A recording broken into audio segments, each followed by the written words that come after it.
fun chasers, and welcome. We recently dropped a video about a tulip farm. It was kind of fun, huh? It was. It looked like Holland in Pennsylvania. If you haven't seen that video, we'll leave a link below. But while we were looking for the place, and boy, it took us a little bit of time to find it, we found something else. So it was kind of like one of those things that we found this on the way to something else. We found this place on the way to another place. Kind of thing. Well, that's what we like to do. We like to explore. And if we see something interesting, curious, not quite sure what it's all about, we stop. So what we found was a cave. And it was just a really neat cave. Now, we'd been hearing about this place for a really long time. Now, it wasn't one of those caves that you pay money to go into and they got the touristy stuff. No, This was an actual cave, and it's owned by, I think, the American Speleological Society. Spelunkers. Don't ask me to say that name again. I don't. So it's actually a natural cave that's just really neat. And the cool part is that it looked like, so there's this river flowing into the cave, right? And you'll see this in a few minutes. This river was flowing into the cave, but it didn't start anywhere. Yeah, well, the thing about it, if you read about this cave, they tell you that it starts in a dry creek bed. Well, we found part of a dry creek bed. We did. But then we found a very nice flowing stream going through the woods. So, enough of us talking. Let's check it out. Let's go to Tytoona Cave. Tytoona Cave.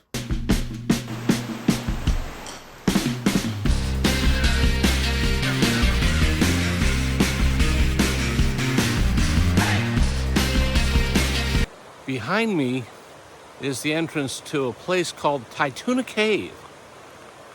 I've never been here, but let's take a look and see what it's all about.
So when we got down to the bottom of the hill, the first thing I noticed is there's this amazingly loud river, right?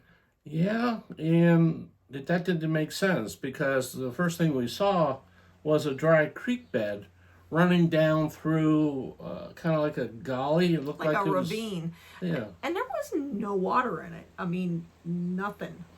And so I followed it down.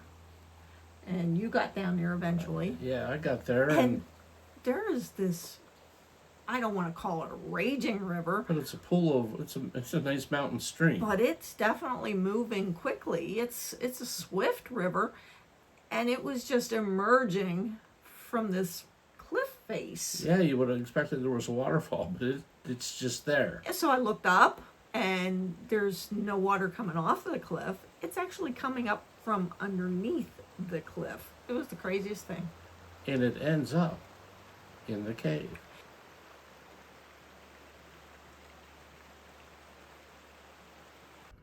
So there's all these signs around that say, do not enter the cave. I was over by the cliff face, looking to figure out where the water was coming, and I turned around and... Hey, I mean, come on. Guess who was in the cave? Come on. I mean, I walked all the way down the steps, and yeah, I had the wrong shoes on. and I didn't have... We really weren't equipped to go into a cave. I had the flashlight that was on my iPhone. Oh boy.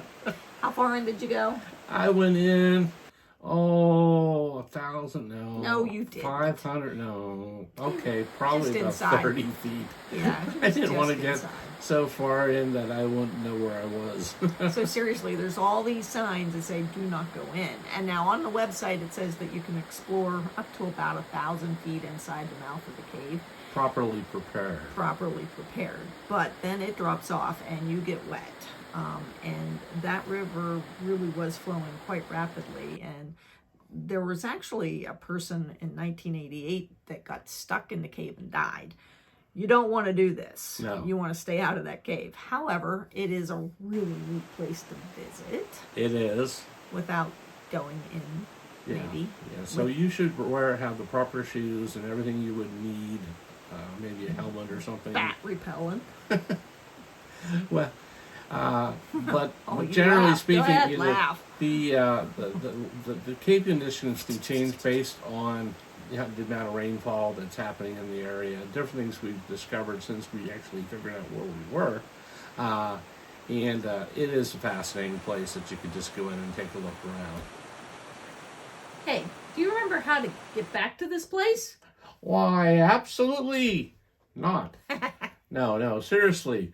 It's a little tricky to get to this location, so plug it into Google Maps, and you want to put in Tytoona Cave Nature Preserve, and it'll take you right there.